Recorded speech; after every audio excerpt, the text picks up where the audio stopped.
বৈঠকের দিনই মুসলিম ভাই বোন, রাসূলের পদ্ধতিতে সালাত আদায় করুন। তিনি বলেন, সাল্লু কামা রাআইতুমুনি উসাল্লি, তোমরা সালাত আদায় করো যেভাবে আমাকে সালাত আদায় করতে দেখছো।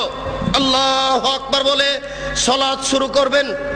সালাত শুরু করার সময়তে দুই পায়ের মাঝে অর্ধ হাত এক বিঘত মতো ফাঁক থাকবে। স্পষ্ট হাদিস দ্বারা প্রমাণিত নয়। পাশে আর একজন দাঁড়ালে পায়ে পা মিলিয়ে দাঁড়াতে, ভারসাম্য বজায় রাখতে যতটুকু দুই পায়ের মাঝে ফাঁকা রাখতে হয় ততটুকু রাখতে হবে।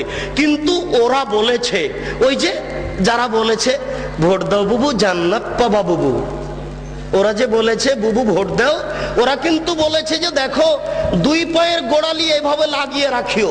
কেন লাগিয়ে না রাখলে লজ্জা স্থানের যোগাযোগ মাটির সাথে থাকবে। নাউজুবিল্লাহ, বড় নোংরা কথা বলেছে। সাবধান, মহিলা পুরুষ একই ব্যাপার। ভারসাম্য বজায় রাখার জন্য দুই পায়ের মাঝে যতটুকু ফাঁকা রাখা প্রয়োজন ততটুকু ফাঁকা রাখবেন। আল্লাহু আকবার বলে হাতের আঙ্গুলি জমা জমা করে কাঁধ সামনাসামনি, কাঁধের লতি সামনাসামনি হাত উঠাবেন। এইভাবে থুতনির নিচে নিয়ে আসবেন না, কান ধরবেন না। একাধিক সহিহ হাদিস কাঁধ সামনাসামনি।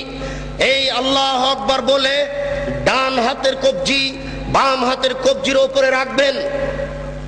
আল্লাহু আকবার বলার পূর্বে কোনো শব্দ চলবে না। সশব্দে নিয়ত করলে আল্লাহ রাসূলকে অপমান করা হবে। সশব্দে নিয়ত করলে আল্লাহ রাসূলকে উপেক্ষা করা হবে।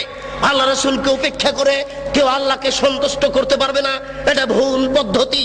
অতএব আল্লাহু আকবার বলার পূর্বে কোনো শব্দ মুখ দিয়ে উচ্চারণ হবে না। জায়নামাজে দাঁড়িয়ে আল্লাহু আকবার